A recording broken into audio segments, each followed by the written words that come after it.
Welcome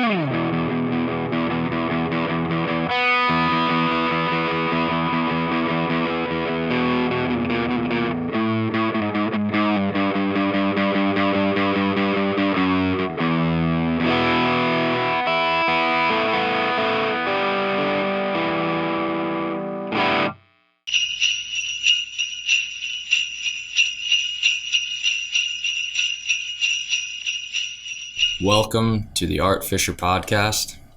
Howdy. I'm Reese Fisher. I'm Nolan Fisher. And today we are here to talk about Die Hard. 'Tis the season. Come to the coast. Have a few laughs.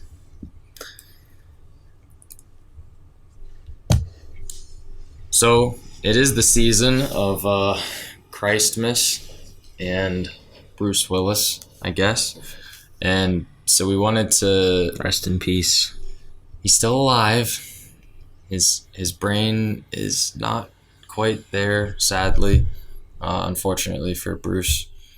But given that it is the holidays, we figured we would cover a movie that we both enjoy, but also one that has crept onto the scene as being sort of like heralded as the best Christmas movie of all time, like in a meme fashion.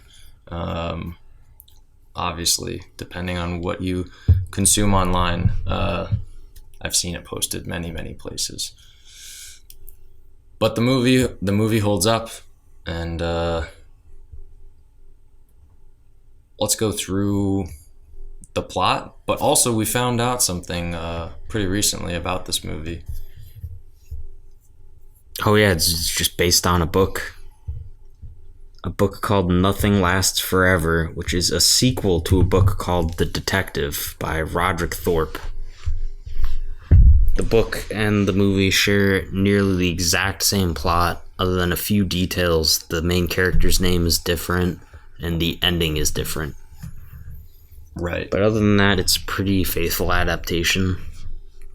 Yeah, I mean, it's still German terrorists. Yeah, but it's not a Japanese corporation. Right. Or a Japanese-owned American corporation, the way it is in the movie. Yeah.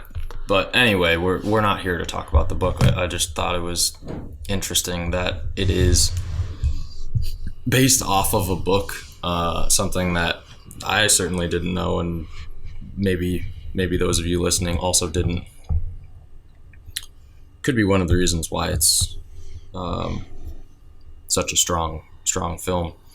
But yeah, anyway, it's a movie. It's an action movie that takes place over Christmas, and the main character comes out to LA to visit his estranged wife.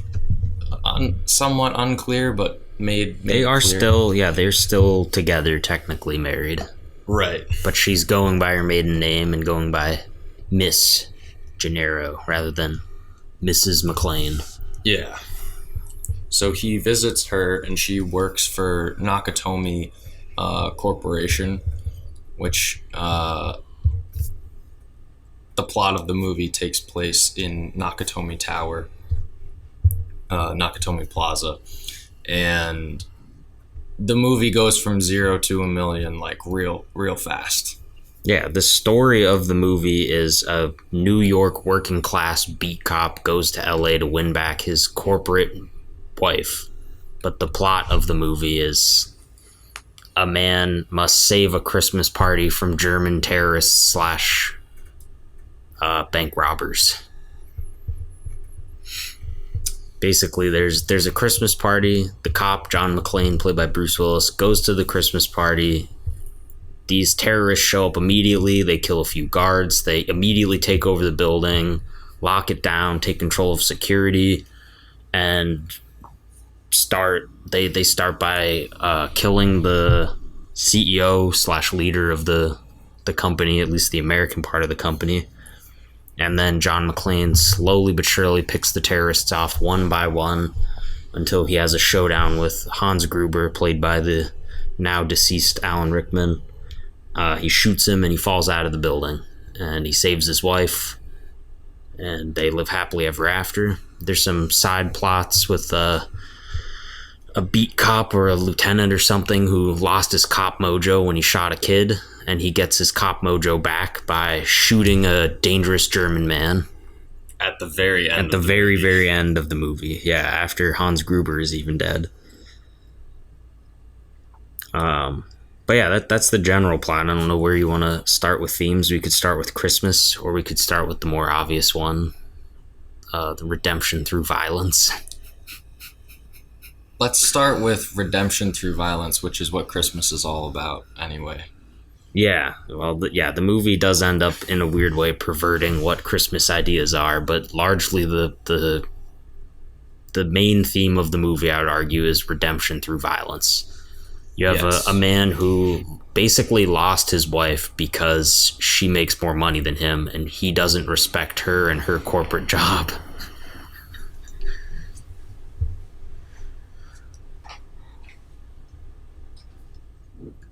Just cutting audio. No, we're Cutting audio. Just like Die Hard, the fly-in-the-ointment is continuing to burst in.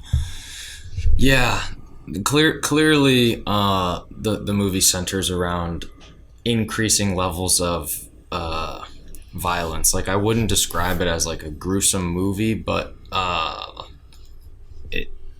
it's an action movie that does center around exceeding violence, both from the terrorists, but then also from John McClane. It's fairly graphic. I mean, we don't...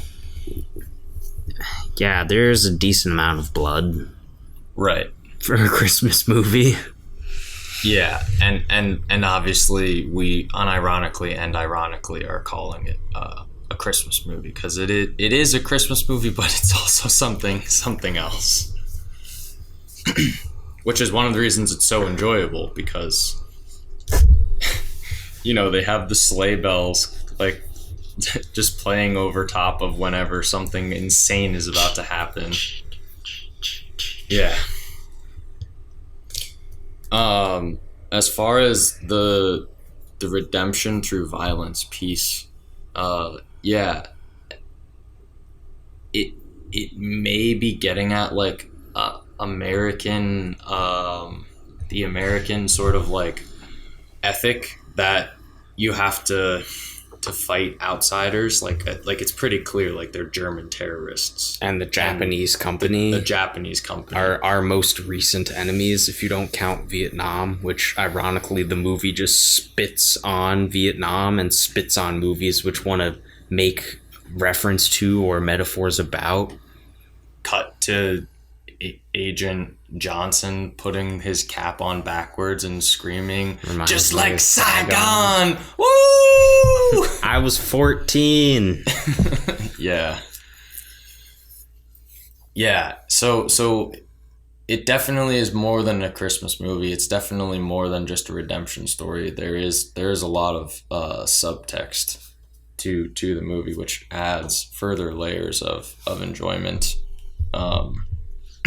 upon watching it, if you watch it every year or how many times you've seen it. For me, one of the most interesting aspects of the movie is that Bruce Willis is not really supposed to be there, right? And it is made continually clear that just like the sounds you're hearing over the microphone that are probably disrupting this episode, he is constantly disrupting the terrorists, and he acknowledges that he's just a fly in the ointment. Like, he's just... The whole plot of the movie, to me, is a movie that is happening. It's a heist movie, and then he just pops in and shouldn't be there at all. Like, John McClane shouldn't be in the movie. And every time it cuts to him, your brain kind of like shatters or cuts a little bit, and you're like, wait, what? He shouldn't be here. Well, it's backed up by a lot of the visuals as well. A lot of the framing is reminiscent of like Japanese movies with very boxed in frames, which is kind of a meta narrative of you're watching a film on film. So there's all Yeah. of these, everything is within bars, the same way a film would be, and it constantly shows those interspersed with Bruce Willis breaking through the film is about these well-prepared, intelligent terrorist robbers, and Bruce Willis constantly interrupts and interjects it until finally things go off the rails, and there are multiple massive explosions, at which point in time the framing starts to break down. It becomes much less heavily centered and boxed in, a lot of wider shots. Yeah, he just MacGyvers several situations and then uses his cop like intellect and also like the first German that he takes out, who's like, You are policemen. You are There are policemen. rules for you. that's what my boss keeps telling me. And then he immediately kills him. Yeah. Just... Not entirely intentional, but he definitely was going to just kill the guy. He could have just shot him in the first place, but... Right. But also the movie, to me, that you were talking about with like the shots and everything, I find it fascinating that the movie does track through Nakatomi Tower, and it is building out the story and it's building out the tower like for you, so you can see all of the multiple levels of the tower, but also it's building out the multiple like layers of complexity within the movie. And so when you watch it again, you actually can like examine each of those layers of complexity in a different way, kind of like the different like levels of the building. And they are constantly referencing like,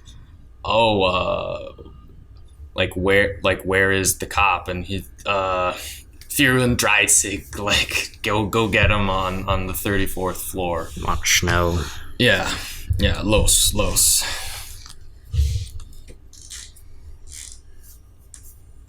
The story should be a nice straight line as the German group plans, but it doesn't become that straight line just going up and down the elevator or what have you through the terrorist playbook that they know that the FBI is going to run through. And yeah, the explosions also get increasingly like more insane as the movie goes on until like the final act, when Hans falls out of the window, which is an incredibly well shot scene. And if you don't know this as well, apparently Alan Rickman was suspended in air and he wasn't informed that he was going to be dropped when he was dropped. So the director, I'm pretty sure, was like, okay, we're going to drop you on 3, right? And he's like hanging out there in midair, like waiting to drop. And then they end up dropping him on like 1. So the like sheer terror in his face is extremely genuine. And he is obviously like very, very concerned with his life and well-being in that shot that they get of him falling. And it's masterful. Oh yeah, I assume they did that on purpose to make it more genuine, but Yeah, I forget where I read that, but I think that's true. oh no, that is true. Okay. The other thing is there are several layers of chess games happening in this movie, like the layers of the tower. And there are a ton of like pawns, and they can't really see the directives of the players. And the way I would sort of describe it is that bishops keep sort of like meddling in the affairs of the terrorists, and then rooks are just throwing grenades, like from the police, from the FBI. Like as the story goes on, it gets more complex with who actually is in charge and who's calling the shots. And people just keep reporting to people above them until it's a miracle the building doesn't fall to the ground. Oh well, yeah, that highlights a different aspect of the movie, which is that institutions are useless. Bureaucracy is useless. like the police as a force are wasted. The FBI incompetent and violent and uncaring about individual lives. Even the journalists are shown to be exploitative and borderline harmful. They end up complicating the scenario in the building tremendously. Yeah, the one guy threatens to call INS, like ICE, on Holly's like housekeeper. Yeah. That this movie is maybe the most. Ayn Rand would have loved this movie. Yeah, it's a real strong man. The individual prevails due to his perseverance and American exceptionalism, which is I think probably the deepest part or the deepest theme of the movie. There's a line where Hans Gruber says something about your bankrupt American culture, and then it's sort of from that moment on, John McClane takes on some kind of Roy Rogers, Gary Cooper persona as a lawman cowboy who doles out his own form of justice, which in this case is just executions repeatedly. Yippee-ki-yay. Yeah. But it makes sense that they're German and Japanese, right? That he would go against, because are all three of you down there? We're doing an episode. David is not down here. Sorry, see ya. Are you going next door? Next door. All right. Interrupted by John McClane once again. The fly-in-the-ointment.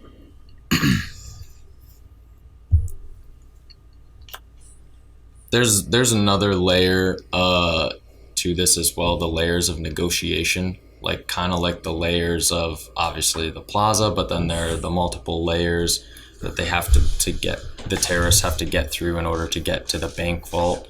And then there are just like all of those layers of negotiation with the terrorists that the police try to walk through, and then the FBI tries to walk through, and the terrorists just know all of those steps that they're going to take. So it is also definitely saying something, as you talked about, like bureaucracies and how they can be exploited if there is like a playbook and people just report to their commanding officer, for lack of a better term for who that is. Well, yeah, there's also a sense of the ego of those in charge, which constantly undermines them. And it ultimately ends up being the thing that undoes Alan Rickman, Hans Gruber, because he eventually is caught by John McClane, and he assumes that he's an idiot because he finds him and he's just covered in blood and dirt and doesn't have shoes on and looks like a maniac, and he's just been chain smoking. So he tries to fake being an American, but it doesn't work.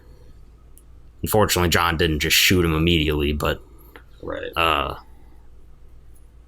Yeah, basically everyone is unable to accurately predict just how improvisationally skilled John McClane is going to be.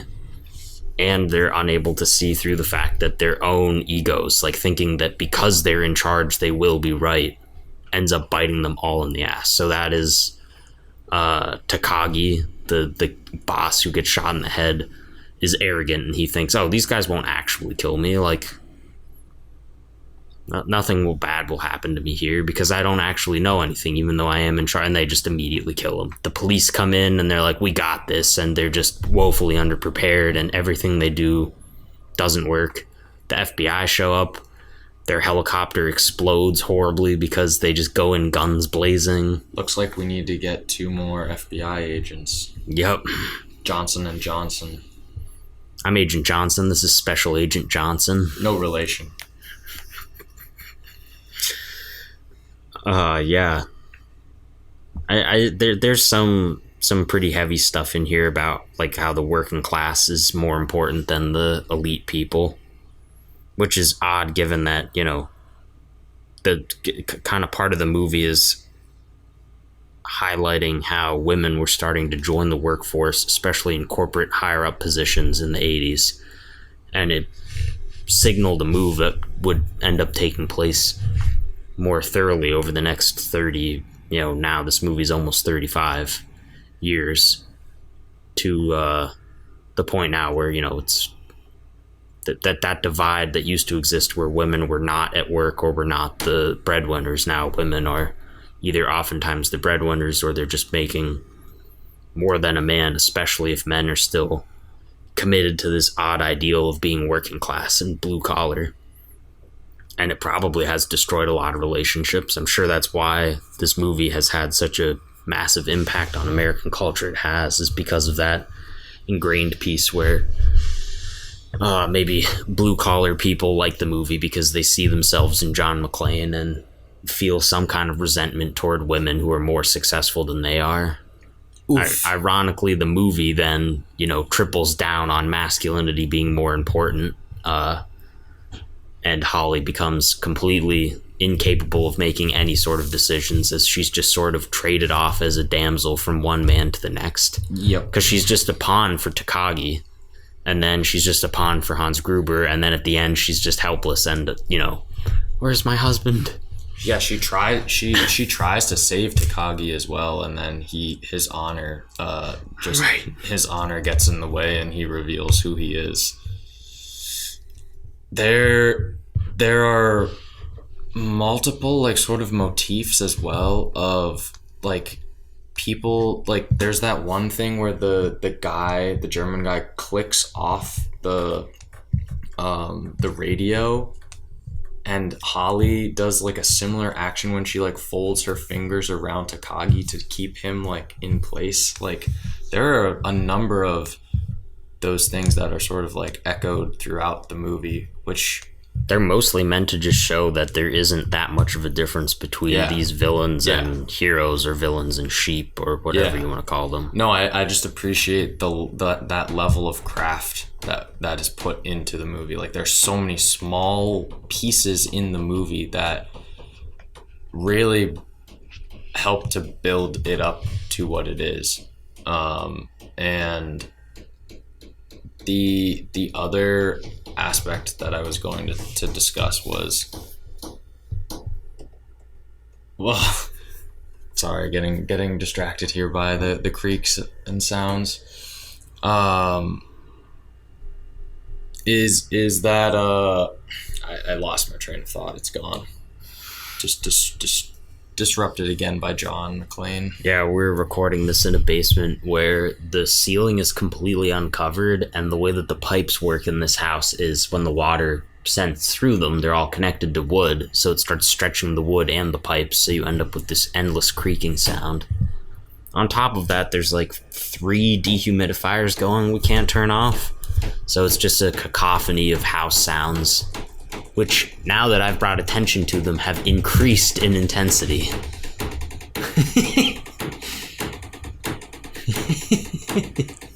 They may not even be picked up on the mic. I don't know, but it's funny either way. Oh, the thing I was going to say was that I enjoy also the levels of writing that went into trying to make like an airtight movie with like no plot holes.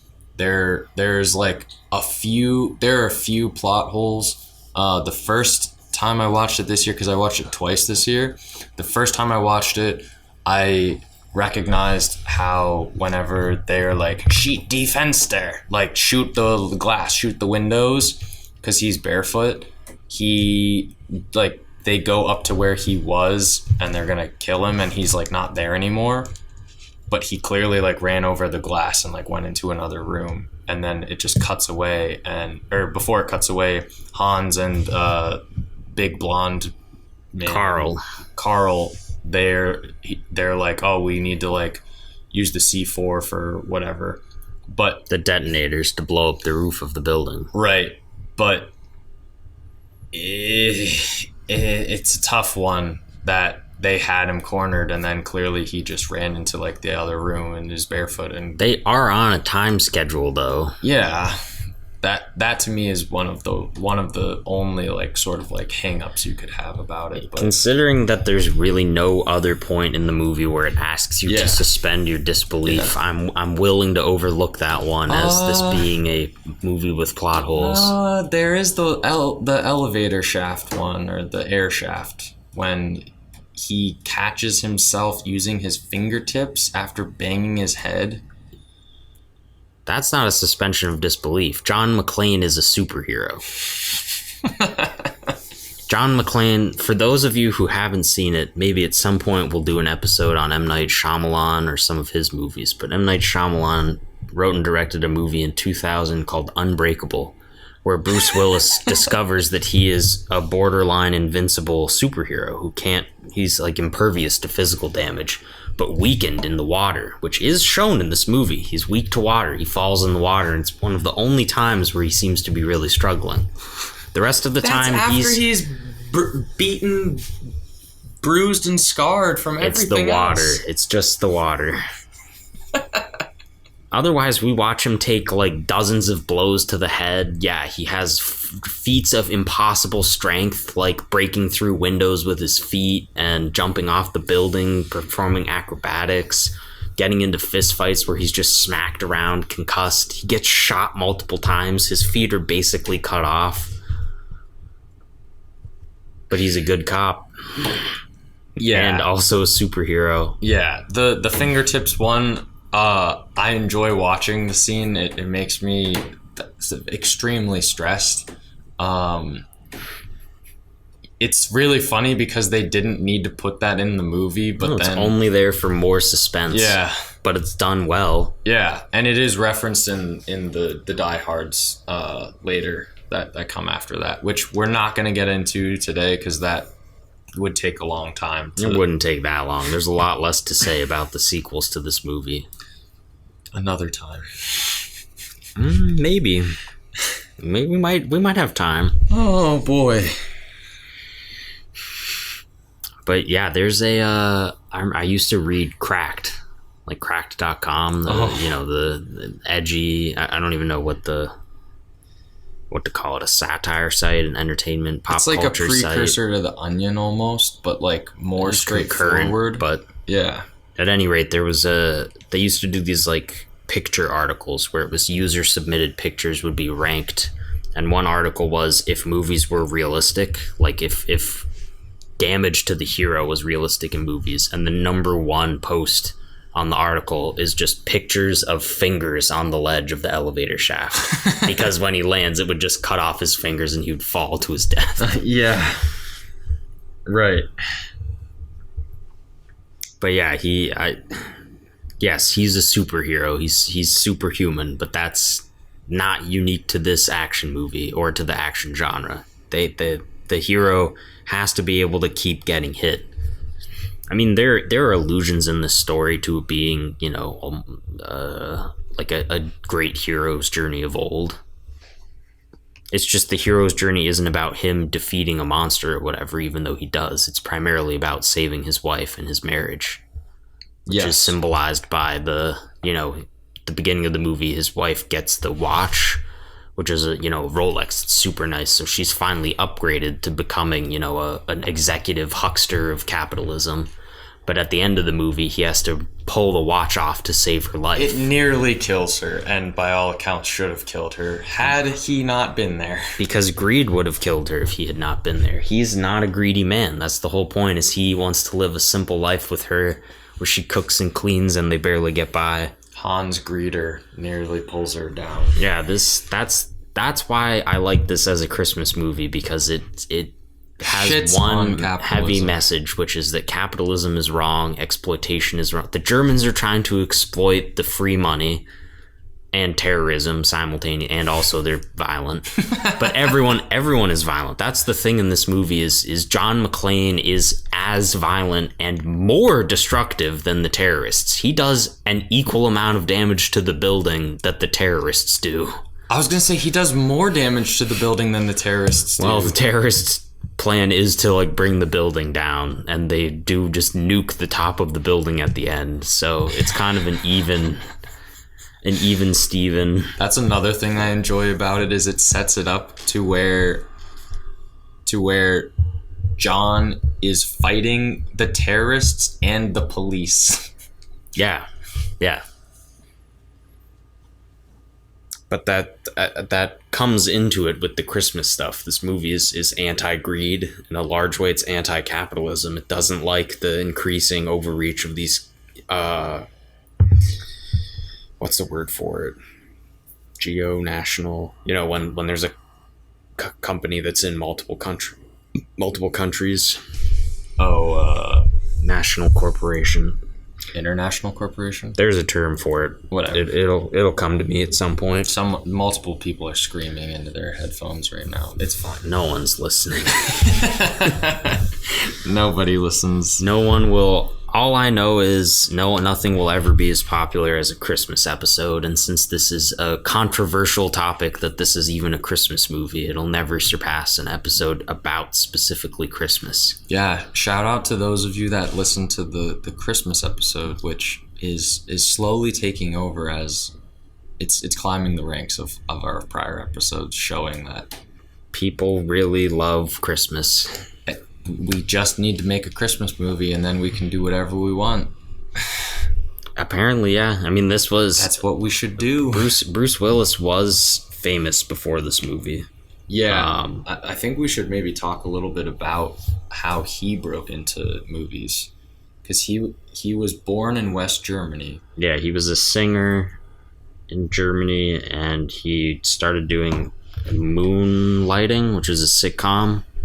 And that made him famous, but not a movie star. It just made him a celebrity. Yeah. This script was written by two dudes, Jeb Stewart and Steven D'Souza, who have pretty much only written in the action genre their whole careers. They've both done it successfully. Their movies have been successful. None are near as good as Die Hard. But they sold the movie to 20th Century Fox, who hired John McTiernan to direct it, who was hot off the success of Predator. Predator, yeah. And they were looking for stars. They tried to get Sylvester Stallone. He passed. They tried to get Schwarzenegger. He passed. Can you imagine those movies? This would be a very different movie with Arnold Schwarzenegger. It would be much funnier, and it probably would have been more difficult because he's point... Austrian. Well, not only that, but a big part of it is that John McClane is like a small guy, but he's still like physically powerful. He's always able to overcome these big European men. If it was... Can't bench press your way out of this one. Yeah, if it was Arnold Schwarzenegger, he would just be towering over these other large European... It would just be no contest. He would just beat the shit out of all of them. Yeah, I'm a New York cop, and then he would add, he would add to his incredible Christmas array of films. Jingle All the Way, shouts out to that. What should we call this movie? I don't know, something Christmassy. Fuck it, let's call it Jingle All the Way. It's the same with the name of this movie. Like, obviously they weren't going to name it after the novel Nothing Lasts Forever, because that's like a Bond movie level name. Yeah. And has nothing to do with this. But Die Hard. This movie has nothing to do with dying hard. Like, it's not a... It's a really lit name, but yeah. It's a great name. It just... It's... The fact that this movie got it compared to any other movie is funny to me. Right. Because this could have just been called like the incident at Nakatomi Plaza. Right. Or it could have just been called McClane's Last Stand or you know, anything like that.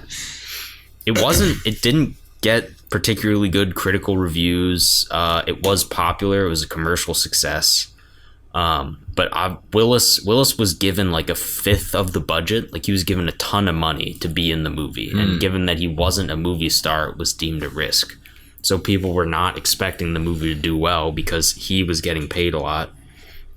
But I think a lot of the success of the movie comes from like how good Bruce Willis is in the role, because a lot of the movie he's alone. Like, he's not playing off people. There's chemistry between him and Rickman. There's chemistry between him and the walls. He's talking to himself. He's talking to himself over a radio. Yeah, the whole time. He's talking to other people, but they're never really on screen together. Even before he has the radio, he's talking to himself. come here, I'll kiss your Dalmatian. Like, he's up top waiting for the police to get there, and he's like yelling at them from the top of the building. Yeah. Now I know what a microwave dinner feels like. Like, just weird stuff like that. Yeah. I don't know how much of that is ad-libbed either. Like, I don't know how much of that is just him, or it was written in. I think a lot of it was written in. Yeah. It just matches the dialogue of the movie pretty well. Some of the lines are a bit cringier than others, but by and large, the dialogue is choice. Just a lot of really good insults, great clapbacks. Alan Rickman's, like, any scene between he and Bruce Willis is top notch. Anything where he is also dictating what happens, which is a lot of scenes, he is just like putting on a master class of taking control of the situation and how to dictate via communication, like something, even if he doesn't have a gun, but he has a gun most of the time. Now I have a machine gun. Ho ho ho. Sleigh bells jingle. Yeah, it is great how Rickman is taken aback by like the mystique around John being there. Like, that's the first introduction of like, wait, there is a fly in the ointment. And then the guy's like, some security officer we missed, and he's like, no, this is something else. No, not the one where he's communicating with him. Wrong answer, Hans. You can try again for double jeopardy. Which causes him to be visibly confused by how chaotic and upbeat this guy is, who has already murdered multiple people and is still having fun. The scene, one of the funniest scenes for me is the one where he attaches the C4 into the computer and wraps the cord around a desk chair and then drops it down an elevator shaft. Which just nukes the center of the building. Or bombs the center of the building, rather. Right.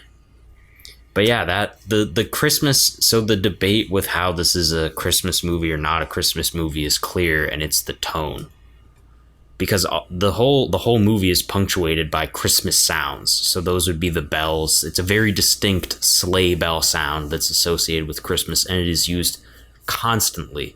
If you cut all of those jingling sounds out, this is a completely different movie. It's no longer, it gets much more serious. And there are only like the laugh track in like Seinfeld. It's like a laugh track, yeah. It completely alters the experience. Remove it, yeah. For any listeners out there, I highly recommend removing the laugh track from Seinfeld because it is a much darker show. It just becomes a show about evil individuals who delight in hurting others. Better yet, remove the laugh track from Friends. That's a real good one. Oh, bother. Because you remove the laugh track from Seinfeld and it just becomes a dark comedy. You remove it from Friends and it becomes trash. Well, it's trash either way. Yeah, I will not hide my disdain for the TV show Friends, but it gets worse. For sure. Also, the one character is a serial killer. Huh. Anyway, moving on from Friends and Seinfeld. That's why I like Curb as well. The show. Yeah, there's no laugh track. The show for me is better, but there is no laugh track. That's just, clap now. Time to clap. Yay, yay. I need to laugh. But anyway, I still like Seinfeld, but... I do agree. Curb Your Enthusiasm's better. I enjoyed it more. I think it starts slower. Like the first few seasons of Seinfeld pick up and they get their footing under themselves faster. But when Curb Your Enthusiasm starts to fire on all cylinders, like Seinfeld just never does anything that well because it never builds plots and character arcs over time the way that... There are a ton of referential items that are pieced throughout a span of multiple episodes, but then also spanning multiple seasons, and then those characters come back and it's just like, oh my god, because this happened, then this happens, and it just adds to the hilarity of the irony of the situation, or situational irony. This movie, we definitely need to do an episode on Predator because I love that movie so much. And the fact that Predator and Die Hard are both directed by John McTiernan. Yeah, his direction and Bruce Willis's performance in this are definitely the reason it's a classic. Yeah. Just the way that he knows how to guide eye movement in this movie is unparalleled. Yeah. The suspense is excellent. Like, it's a great thriller, even though it's like a very funny, pseudo buddy cop comedy action. It also just has these great moments of suspense. Like, they clearly could have made the whole movie a suspense movie. The same with Predator. And Predator occasionally just decides to have, one-liners to lighten the mood, to make it more appealing to all audiences. You're one ugly motherfucker. Dylan, you son of a bitch. CIA got you pushing too many pencils. All stuff like that. It makes Predator much goofier than it otherwise would be. And it's the same is true here. The anthematic elements of each are very, very strong. Meaning, you said meme. Yeah, that's what a meme is anthememe. No, I know. The anthematic elements of both are really, really strong in that, like, you can just take a scene out, or you can take just a picture of that character, and anyone who's seen the movie, like, gets what's going on there. Like, all of the irony surrounding it, the hilarity of the character, the hilarity of the crazy violence that's happening, and what they respond to a given situation with. Yeah, it's both Predator and Die Hard do that really, really strongly, with an external force, the Germans or an alien that is in the jungle. Yeah, I mean, you cannot stress enough how influential this movie has become. So I would argue the same is true with Predator as well, but maybe to a slightly lesser extent than this one. Like, this one is just like the term Die Hard. Like, it's just a Die Hard ripoff.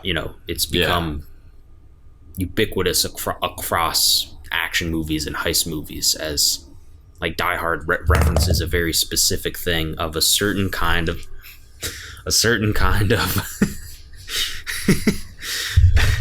Nolan dropped a pen and I lost my mind because I was thinking of people listening. A certain kind. Yeah, I don't care about you fuckers listening. I'm just playing around. Yeah, I've derailed my own train of thought. Something Die Hard heist movies. Just how influential it is and how people have ripped it off and also ripped characters off from the movie as well. Like, definitely, yeah. Like any the suave European villain. Yep. Who's hiding his real intent behind some terrorism or something else. This movie, there's definitely some interesting stuff to be said about this movie and 9/11 in terms of, blowing up a building. The opening scene of the movie, the poster of the film, the poster of the movie being a tower exploding, and the whole movie making light of all that. Which somewhere in there, maybe this movie was the genesis point for Osama bin Laden's 9/11 plans. Yeah, who knows? We know he was a fan of the film. Do we? Uh-oh. Osama bin Laden was a fan of a lot of things. American films, in particular, he was a big fan of. And he did watch this one. It was on his computer along with thousands of other American movies. Real life imitates film and film imitates real life. Back and forth. What a beautiful relationship. Extremely loud, incredibly close, and very dangerous. Whatever that 9/11 autism movie's called. Oh, that movie. Okay. With Tom Hanks, where Tom Hanks dies in the first 5 minutes because of 9/11. Anyway, moving on, this Christmas movie that influenced 9/11. I think we've gone through relatively well enough why it's a Christmas movie. Oh, there is one thing I wanted to talk about, the indictment of American culture, which, you know, sometimes we touched on that, but yeah, it's on some darker days I get pretty pessimistic about the lack of unified culture, or the lack in general of culture Americans have. But I think this movie highlights the best ideals of American culture, which are, you know, perseverance. You know, he just keeps fighting no matter what happens to him, being able to improvise in the face of daunting odds and immaculately laid plans. John McClane is able to just constantly keep slipping through and coming up with ridiculous booby traps and schemes. And also, whether he's fighting the bad guys or the quote unquote good guys, he knows what he is doing is for the good of the people. Exactly. Trying to save those people. Delusional thought, a cornerstone of American culture. Killing multiple people in Violence, order to save a whole bunch of sheep. Redemption through violence is another cornerstone of American culture. I absolutely agree. Yeah. The Civil War, redemption through violence. That's how we got rid of slavery, was we had to just shoot slavery out. To quote Shane Gillis, the Pennsylvania-based comedian, we had to shoot slavery and racism out of the South. Obviously, it didn't work because, you know, Abraham Lincoln died. But yeah, at some point we should do probably an episode about redemption through violence, or the importance of violence to American history and the way that that's been reflected back in movies, specifically popular movies. Yeah, like there's a tendency between, at least since the late 60s. Before that, violence didn't really exist in American cinema, at least not in any meaningful visual way. A lot of it happened off screen, so you just saw the results of it. You didn't actually see it happen. Right. But yeah, a really goofiness. That's the other part. The I have a machine gun, ho ho ho. I think that's important to American culture, is being able to be comedic in light of some really dark shit. Like, you know, terrorists taking over a building and the odds stacked against you. Yeah. But that's, like you mentioned, it's like a chess game. That's McClane's first move, is killing that guy and then sending fear through the terrorists by giving the bot. Like, he could have just hidden the body and tried to stealth the whole team, and instead he just announces his presence aggressively and tells them, I'm now armed. He went big balls sheriff on them and goes, there's a new sheriff in town, boys, and he's killing Nazis. Exactly. They're not Nazis, but they're Germans. Not all Germans are Nazis, and not all Nazis are Germans. Right. But the movie makes it pretty clear, bad Germans. Germans bad. Yeah. I don't know if you have too much else to say about this. No, just that the budget of the movie was 25 to 35 million, and Bruce Willis got 5 of that. 5 million. Yeah. The movie wasn't heavily promoted either, if I remember correctly. They didn't really advertise it, and they definitely didn't advertise Bruce Willis in it because he wasn't a box office draw. Yeah.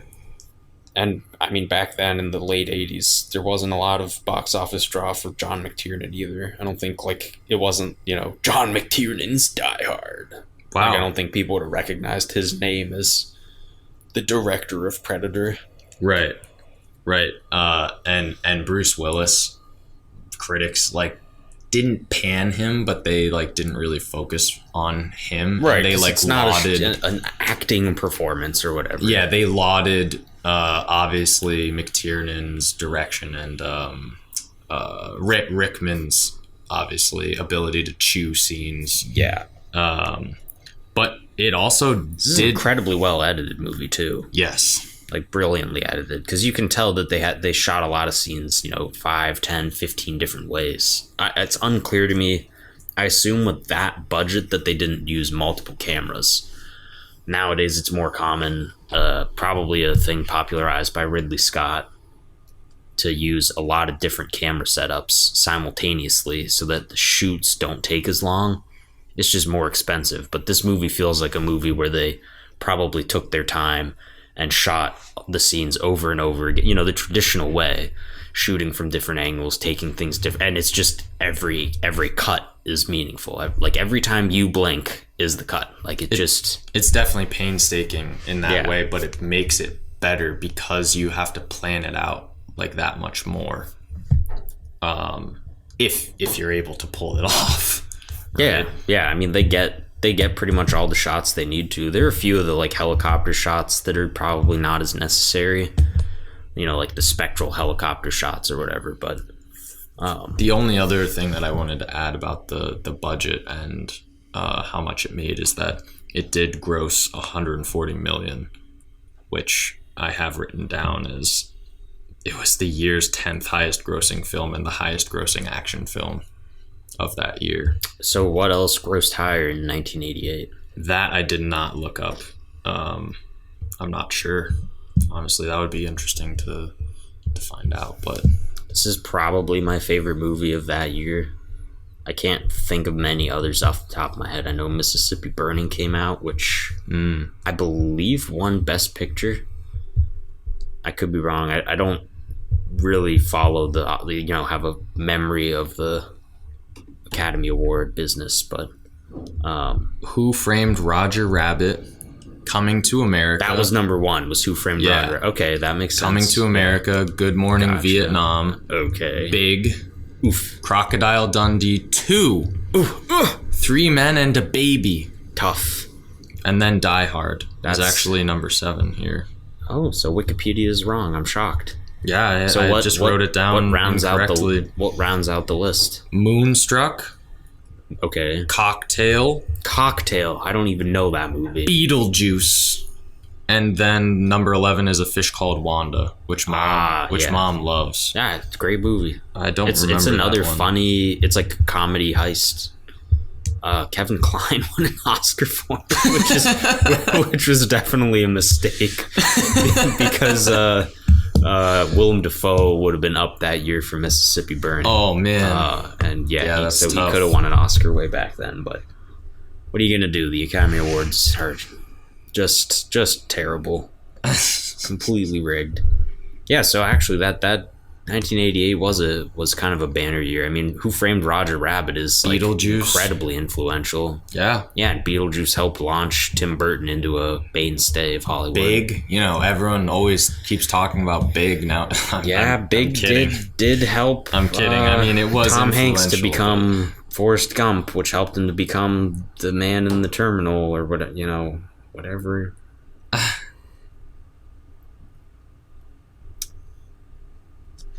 Yeah, what was the other one? Oh, Coming to America. Yeah, that. Wow. Yeah. It makes sense for the 80s. Yeah. A movie that experimented with animation, a number of very popular action movies, an Eddie Murphy comedy. And then, the 80s were still a time where a coming-of-age movie like Big could be popular. And how Crocodile Dundee 2 was a hit shocks me to this day. Because of the first one. But Scrooged is terrible movies. Scrooged is also on this list. Boy, oh Willow, boy. Rambo 3. Wow. All right. That's probably why Stallone didn't do it. Rambo 3. Because he was busy making Rambo 3. Yeah. Third Blood. Anyway, not to get too hung up on just reading late 80s movies. Yeah. That I really enjoyed talking about this. I mean, we've talked so much offline about this movie from the point in time where I remember you were like, oh, you want to watch this Christmas movie? This was probably like 8-9 years ago. And I was like, what's the movie? And you're like, Die Hard. And I was like, nah, I still hadn't seen it. Like somehow just hadn't seen it. But I mean, I've seen it probably like 5 or 6 times now. And it's a fun movie, a fun tradition. Actually, I've probably seen it like 7 times now. We watched it together in New Jersey that one year which was way too loud. Like the neighbors should have called the cops for how loud it was. Then we went when we were in Taiwan, that time that I brought the Xbox with us, or you brought the Xbox because it was on the back of the scooter, and we drove through the mountains to Sun Moon Lake, a resort area, went into the Airbnb, and just basically blew the speakers off of the TV. And once again, don't know how the cops weren't called for how loud that was. Thankfully, the last few times I've watched it, haven't been in a situation where we could disrupt someone other people. else, but I can't remember the first time I saw this movie. I do remember I have no idea when it would have been. I do remember talking about it, and I think you mentioned something about like there being a heist and guys on skis. That's the second Yeah. one. Yeah, no, I do remember the first time I saw this because I watched it with Mom, and then we watched the second one and the third one. And we started the first one at like 8 p.m. So we were up like late into the night. Good God. Watch it. So I watched the first three Were you all like in 13 one. or Probably 14? 13, 14, 15, yeah. Gotcha. Because it was like, wow, that was awesome. And then it was like, there's another one. So Yeah, there were several like days where that would happen, where Mom was like, "Oh, you're this old? Time for you to get baptized into what real movies are like." Yeah, 'Cause, I remember watching Jaws, and then we we weren't followed it allowed- up with Pirates of the Caribbean, Yeah, 'cause Curse we of the weren't- Black Pearl. We like our parents were very much like, no, you're not old enough. We can't watch this. Watching And then- R-rated, yeah. which is probably good. Like I'm glad we waited for it. I enjoyed it a lot more when you can like understand it instead of just like, oh, explosions, guns, and women exposing themselves on screen. Like let's keep that for when you're older. Well, yeah, I mean, there's something to be said about, this type of movie is going to appeal far more to a teenage boy than it is to someone who's like if you haven't had too much introduction to movies and then you see this and a bunch of other, you're going to be more into the action movies than if your introduction to, popular R-rated movies or something is like The Godfather or, the Seven Samurai or something completely off the wall that's much slower paced and older. Yeah. Well, hopefully the audio was not interrupted as much as John McClane interrupted Gruber's plans. We'll find out. If you haven't seen it yet this year, well, get your popcorn ready, have a few laughs. It's an enjoyable one. I don't know that I will feel the need to watch it every year, because I have seen it like a lot. But it's a great movie, like just an all-around great movie. Has influenced many, many, many films to come, many characters to come, directors to come. It's probably one of the few movies I do routinely watch every year, and it's good to check in. At least, like, there's something about watching see how one. John is doing. Well, just watching like one or a few movies like religiously once a year gives you a check-in point for how you watch a movie. Yeah, because that's each year I true. get something different. That's true. Out of it. There's some years where I think we've watched it where we've been drinking beer. And so, there's no real analysis going on. It's more of just cheering him on and us or maybe not Reese, but me shaking in my seat, just screaming the lines to myself. But like rocking back and forth, holding my elbows, screeching like a bat.